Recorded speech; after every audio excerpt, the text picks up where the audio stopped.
Que a paz de nosso Senhor e Salvador Jesus Cristo esteja com todos vós. Aqui quem vos fala é o irmão Jorge e desta vez venho trazer para vocês a explicação da carta aos Hebreus no capítulo 7, do versículo 1 ao versículo 28, com referência aos dízimos. Novamente vos peço que não deem likes, porque eu não quero ganhar sequer um centavo pregando a palavra de Deus. Como está escrito, de graça recebeste, de graça dai. Mas vos peço que repassem para o maior número possível de pessoas, para que cada uma tenha o conhecimento da verdade do Evangelho de nosso Senhor e Salvador Jesus Cristo. Ativem o sininho para serem notificados a cada nova postagem aqui no meu canal. Começando, diz assim: porque este Melquisedeque, rei de Salém, sacerdote do Deus Altíssimo, que saiu ao encontro de Abraão quando voltava da matança dos reis e o abençoou, para o qual também Abraão separou o dízimo de tudo. Primeiramente se interpreta rei de justiça, depois é rei de Salém, ou seja, rei de paz. Sem pai, sem mãe, sem genealogia, que não teve princípio de dias, nem fim de existência, entretanto, feito semelhante ao Filho de Deus, permanece sacerdote perpetuamente. Considerai, pois, como era grande esse a quem Abraão, o patriarca, pagou o dízimo tirado dos melhores despojos. Ora, os que dentre os filhos de Levi recebem o sacerdócio têm mandamento de recolher, de acordo com a lei, os dízimos do povo, ou seja, dos seus irmãos, embora tenham estes descendido de Abraão. Entretanto, aquele cuja genealogia não se incluiu entre eles, recebeu dízimos de Abraão e abençoou o que tinha as promessas. Evidentemente, é fora de qualquer dúvida que o inferior é abençoado pelo superior. Aliás, aqui são homens mortais os que recebem dízimos, porém ali, aquele de quem se testifica que vive. E por assim dizer, também Levi, que recebe dízimos, também pagou-os na pessoa de Abraão, porque aquele ainda não tinha sido gerado por seu pai quando Melquisedeque saiu ao encontro deste. O sacerdócio levítico teve fim, mas o de Cristo é eterno. Se, portanto, a perfeição houvera sido mediante o sacerdócio levítico, pois nele baseado o povo recebeu a lei, que necessidade haveria ainda de que se levantasse outro sacerdote segundo a ordem de Melquisedeque e que não fosse contado segundo a ordem de Arão? Pois, quando se muda o sacerdócio, necessariamente há também mudança de lei. Porque aquele de quem são ditas estas coisas pertence a outra tribo, da qual ninguém prestou serviço ao altar. Pois é evidente que nosso Senhor procedeu de Judá, tribo à qual Moisés nunca atribuiu sacerdotes. E isto é ainda muito mais evidente quando, à semelhança de Melquisedeque, se levanta outro sacerdote, constituído não conforme a lei de mandamento carnal, mas segundo o poder de vida indissolúvel. Portanto, se testifica: tu és sacerdote para sempre, segundo a ordem de Melquisedeque. Portanto, por um lado, se revoga a anterior ordenança por causa da sua fraqueza e inutilidade, pois a lei nunca aperfeiçoou coisa alguma, e por outro lado se introduz esperança superior pela qual nos chegamos a Deus. E visto que não é sem prestar juramento, porque aqueles sem juramento são feitos sacerdotes, mas este com juramento por aquele que lhe disse: o Senhor jurou e não se arrependerá, tu és sacerdote para sempre. Por isso mesmo, Jesus tem se tornado fiador de superior aliança. Ora, aqueles são feitos sacerdotes em maior número, porque são impedidos pela morte de continuar. Este, no entanto, porque continua para sempre, tem o seu sacerdote imutável. Por isso, também pode salvar totalmente os que por ele se chegam a Deus, vivendo sempre para interceder por eles. Com efeito, nos convinha um sumo sacerdote como este, santo, inculpável, sem mácula, separado dos pecadores e feito mais alto do que os céus, porque não tem necessidade, como os sumos sacerdotes, de oferecer todos os dias sacrifícios, primeiro por seus próprios pecados, depois pelos do povo, porque fez isto uma vez por todas, quando a si mesmo se ofereceu. Porque a lei constitui sumos sacerdotes a homens sujeitos à fraqueza,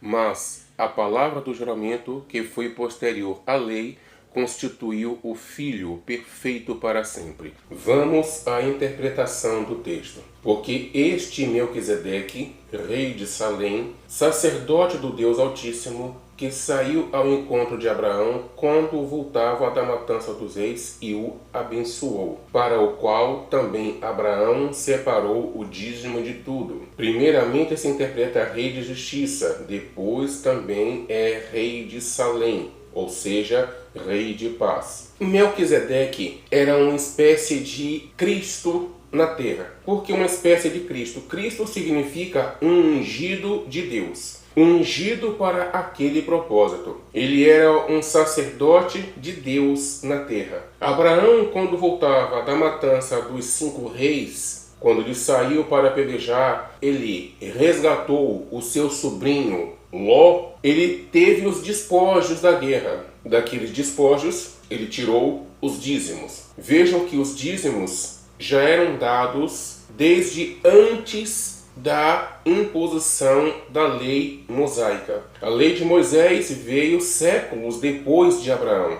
Ali, naquele momento, em Abraão, não existia lei. Deus se agradou da atitude de Abraão e 400 e poucos anos depois mandou Moisés colocar como lei. Abraão separou os dízimos de tudo e deu a Melquisedeque. Melquisedeque primeiramente se interpreta como rei de justiça, depois também é rei de Salém, ou seja, rei de paz. Melquisedeque não teve nem pai, nem mãe, não teve genealogia. Todas as vezes que a Bíblia fala de alguém, a Bíblia fala da genealogia dessa pessoa, do pai, da mãe, da sua geração. No caso de Melquisedeque, ele não teve pai, não teve mãe, não tem genealogia, não teve princípio de dias, nem fim de existência. Entretanto, feito semelhante a Filho de Deus, permanece sacerdote perpetuamente, ou seja, eternamente. Do versículo 4 em diante diz: Considerai, pois, como era grande esse a quem Abraão, o patriarca, pagou o dízimo tirado dos melhores despojos. Ora, os que dentre os filhos de Levi recebem o sacerdócio têm mandamento de recolher, de acordo com a lei, os dízimos do povo, ou seja, dos seus irmãos, embora tenham estes descendido de Abraão. Entretanto, aquele cuja genealogia não se inclui entre eles, recebeu dízimos de Abraão e abençoou o que tinha as promessas. No versículo 6 diz: Entretanto, aquele cuja genealogia não se inclui entre eles,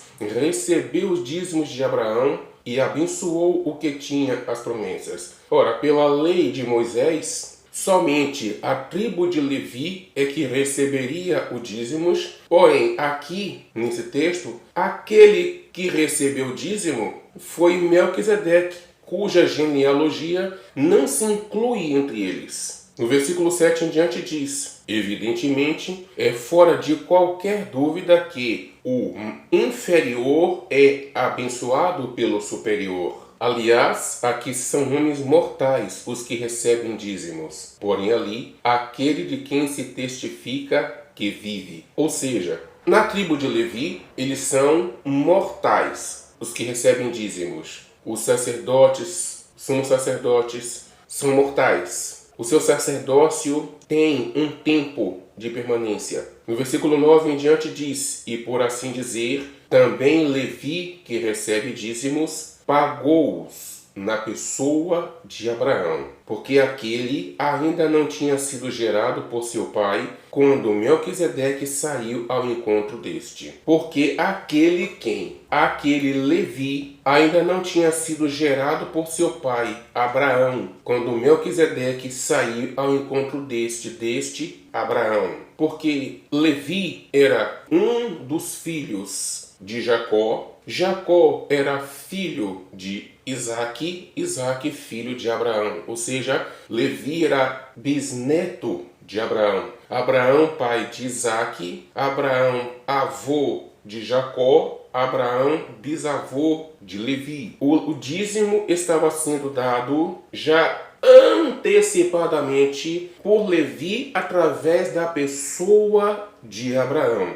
É o que diz. E por assim dizer, também Levi, que recebe dízimos, pagou-os na pessoa de Abraão. Ou seja, Abraão já estava pagando o dízimo por seu bisneto, Levi. O dízimo estava sendo pago por Levi através da pessoa de Abraão. O sacerdócio levítico teve fim, mas o de Cristo é eterno. Se, portanto, a perfeição houvera sido mediante o sacerdócio levítico, pois nele, baseado, o povo recebeu a lei, que necessidade haveria ainda de que se levantasse outro sacerdote segundo a ordem de Melquisedeque e que não fosse contado segundo a ordem de Arão? Esse versículo 11 está dizendo o quê? Se, portanto, a perfeição houvera sido mediante a lei, significa que não havia perfeição. Porque se houvesse perfeição, não haveria a necessidade de que se levantasse outro sacerdote no lugar de Melquisedeque. Do versículo 12 em diante diz: pois quando se muda o sacerdócio, necessariamente há também mudança de lei. Aqui é que começa a mudança. O sacerdócio levítico era sob a ordem de Arão, o primeiro sumo sacerdote homem. Na época de Abraão, Melquisedeque representava a figura de Deus na terra. Na época de Moisés, Deus levantou um homem mortal, Arão, irmão de Moisés, para ser o sumo sacerdote. Os outros sacerdotes, os demais sacerdotes, eram contados segundo a ordem de Arão. Mas aqui, do versículo 12 em diante, já se fala em mudança de sacerdócio e mudança de lei. Sai o sacerdócio levítico para entrar o sacerdócio do Senhor Jesus Cristo. Quando há mudança de sacerdócio, necessariamente há também mudança de lei. Porque a lei de Moisés nunca aperfeiçoou coisa alguma. Do versículo 13 em diante: porque aquele de quem são ditas estas coisas pertence a outra tribo da qual ninguém prestou serviço ao altar. Pois é evidente que nosso Senhor procedeu de Judá, tribo à qual Moisés nunca atribuiu sacerdotes. E isto é ainda muito mais evidente quando, à semelhança de Melquisedeque, que não teve pai, nem mãe, nem genealogia, nem princípio, nem fim de dias, se levanta outro sacerdote, constituído não conforme a lei de mandamento carnal, mas segundo o poder de vida indissolúvel.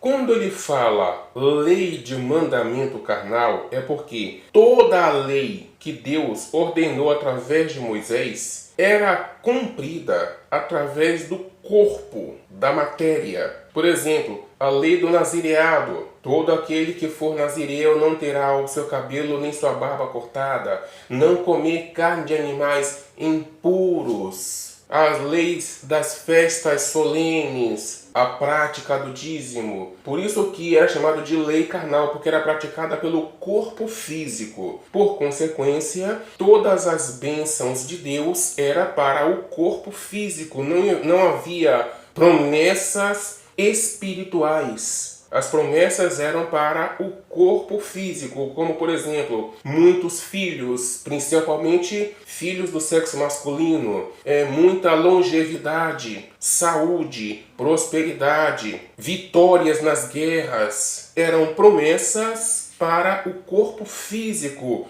Se obedeceres aos meus mandamentos, comereis o melhor desta terra. tudo para o corpo físico. Não era para a alma, não eram leis espirituais. Do versículo 17 em diante diz: porquanto se testifica, tu és sacerdote para sempre, segundo a ordem de Melquisedeque. Tu quem? Cristo. Portanto, por outro lado, se revoga a anterior ordenança. Aqui pronto, já se revogou a lei do dízimo. Porque esse texto todo está falando exatamente do dízimo. Se refere ao dízimo. E aqui ele está dizendo que foi revogada. Muitos que tentam convencer as pessoas de que ainda no cristianismo se pratica o dízimo, não leem esse texto. E quando leem, não leem todo. Aqui eu estou explicando o texto todo passo a passo. E aqui nesse texto está mostrando que a lei foi revogada. Porque o Novo Testamento é do cristianismo. E no cristianismo a anterior ordenança foi revogada. No versículo 18, revogada por quê? Por causa da sua fraqueza e inutilidade. Como assim inutilidade? Porque não cumpria o objetivo de Deus. O objetivo de Deus é que o povo de Deus chegasse à perfeição. Mas no versículo 19 em diante diz: pois a lei nunca aperfeiçoou coisa alguma. E por outro lado se introduz esperança superior à lei, pela qual nos chegamos a Deus. Versículo 20 em diante diz: visto que não é sem prestar juramento, porque aqueles sem juramento são feitos sacerdotes. Mas este quem? Este novo sacerdote. Mas esse sacerdote, o Senhor Jesus Cristo, com juramento por aquele que disse: o Senhor jurou e não se arrependerá. Tu és sacerdote para sempre. Quem jurou foi o próprio Deus sobre o seu Filho Jesus Cristo. Tu és sacerdote para sempre. Por isso mesmo, Jesus tem se tornado fiador de superior aliança. Superior sobre qual aliança? Superior sobre a aliança do Velho Testamento. No Velho Testamento, a aliança de Deus com o seu povo era feita através do derramamento de animais inocentes. A aliança superior é feita através do derramamento do Cordeiro de Deus, Cristo Jesus, o próprio Filho de Deus. O versículo 22 em diante diz: por isso mesmo, Jesus tem se tornado fiador de superior aliança. Ora, aqueles são feitos sacerdotes em maior número, porque são impedidos pela morte de continuar. Este, no entanto, porque continua para sempre, tem o seu sacerdócio imutável. Porque era assim, os sacerdotes eram uma tribo inteira de sacerdotes. Toda a tribo de Levi. Então, na condição de homens, eles pecavam. Então eles tinham que oferecer sacrifícios pelos seus próprios pecados, pelo pecado do povo. Só que eles envelheciam e morriam e tinham que ser substituídos. Então era uma tribo inteira de geração em geração, para aquele ciclo nunca acabar. E quando veio o Senhor Jesus Cristo como sumo sacerdote, ele fez esse sacrifício de uma vez por todas, porque ele não morre. Ele não precisa ser substituído e jamais pecou, para que tenha necessidade de oferecer sacrifício pelos seus próprios pecados. Ele é eterno. Por isso também pode salvar totalmente os que por ele se chegam a Deus, vivendo sempre para interceder por eles. Por isso que se diz ou a lei ou Cristo. Não pode se abraçar os dois. A gente tem que saber fazer a separação entre tradições judaicas e a tradição cristã. Mandamentos judaicos e mandamentos cristãos. E os mandamentos da lei não estão inclusos nos mandamentos do Senhor Jesus Cristo, o sumo sacerdote eterno. Por isso que o Senhor Jesus Cristo disse: eu não vim destruir a lei, eu vim cumprir. O apóstolo Paulo explica: a lei é pura, santa, perfeita. Eu sou impuro. Precisava de alguém puro, santo, perfeito para cumprir a lei que era pura, santa e perfeita. Nem Moisés conseguiu cumprir toda a lei. Veio Cristo e cumpriu. O próprio Deus tinha dito que jamais passariam os céus e a terra assim que tudo da lei se cumprisse. Aí o Senhor Jesus Cristo vem e diz assim: passarão os céus e a terra, mas as minhas palavras não passarão. As minhas palavras não hão de passar. Ou seja, o único que cumpriu toda a lei foi o Senhor Jesus Cristo. Por isso ele nos livrou da lei. Que ele veio, cumpriu a lei, pronto, estamos livres da lei. E o mandamento do dízimo estava na lei. E esse texto todo aqui fala a respeito do dízimo. Do versículo 26 em diante diz: com efeito, nos convinha um sumo sacerdote como este, santo, inculpável, sem mácula, separado dos pecadores e feito mais alto que os céus, que não tem necessidade, como os sumos sacerdotes, de oferecer todos os dias sacrifícios, primeiro por seus próprios pecados, depois pelos do povo, porque fez isto uma vez por todas, quando a si mesmo se ofereceu. Versículo 28. Porque a lei constitui sumos sacerdotes a homens sujeitos à fraqueza, mas a palavra do juramento, que foi posterior à lei, constitui o Filho, Filho com letra maiúscula, que se refere ao Filho de Deus, ao Senhor Jesus Cristo, constituiu o Filho perfeito para sempre. Então, meus irmãos, não se enganem, dízimo está no Velho Testamento, na antiga aliança, que era selada com o sangue de animais inocentes. Nós estamos no Novo Testamento, na nova aliança. A velha ordenança foi revogada por causa da sua fraqueza e inutilidade, porque a lei jamais aperfeiçoou coisa alguma. No cristianismo, qual é a ordenança que substitui a anterior ordenança? O Senhor Jesus Cristo disse: um novo mandamento vos dou, que vos ameis uns aos outros, assim como eu vos amei. Observem, no Velho Testamento, na velha aliança, dizia: amarás o teu próximo como a ti mesmo. Na nova ordenança diz: amarás o teu próximo como eu, não é como a ti mesmo. Amai-vos uns aos outros, assim como eu vos amei. E como foi que o Senhor Jesus Cristo nos amou? Ele deixou de amar a si mesmo. Ele negou a si mesmo. Ele negou a sua própria vida. Nós temos que entender que no Velho Testamento as leis eram dadas para o corpo físico, para ser praticada através do corpo físico. Por isso a herança deles era aqui. Na nova ordenança, no novo sacerdócio, as leis são dadas para a alma, para serem praticadas espiritualmente. Por isso está escrito que o Pai é espírito e procura adoradores que o adorem em espírito e em verdade. E para aquele que é espiritual, não existe herança aqui. Como está escrito que nós somos peregrinos aqui. Nós estamos em terra alheia. Por que terra alheia? Porque não é nossa morada. O Senhor Jesus Cristo disse assim: aí vem o príncipe deste mundo, e ele nada tem em mim. Este mundo não nos pertence. Nós estamos aqui numa terra que não nos pertence. Não é nossa. Nós estamos aqui de passagem. 1 João capítulo 3, versículo 17 e 18, ele diz assim: se alguém tiver recursos materiais e vendo seu irmão em necessidade, não se compadecer dele, como pode permanecer nele o amor de Deus? Ou seja, este amor está naquela pessoa que tem condição de socorrer, mas ela não faz. Por quê? Porque ela não quer deixar de amar a si mesma para amar o seu próximo. Então o que vai acontecer com esse amor? Esse amor vai morrer, vai murchar, vai morrer.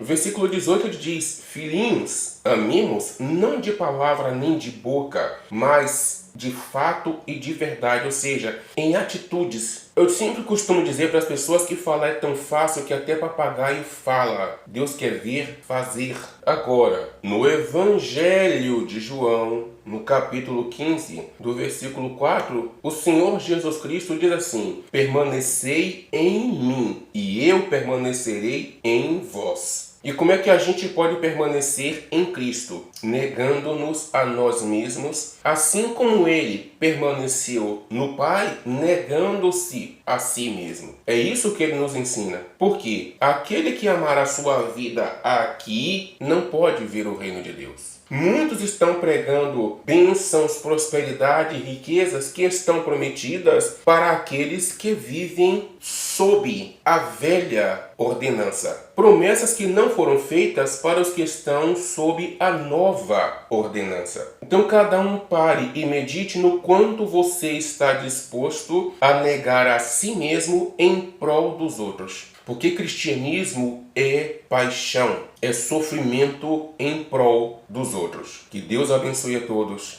e fiquem todos na santíssima e gloriosíssima paz de nosso Senhor e Salvador Jesus Cristo.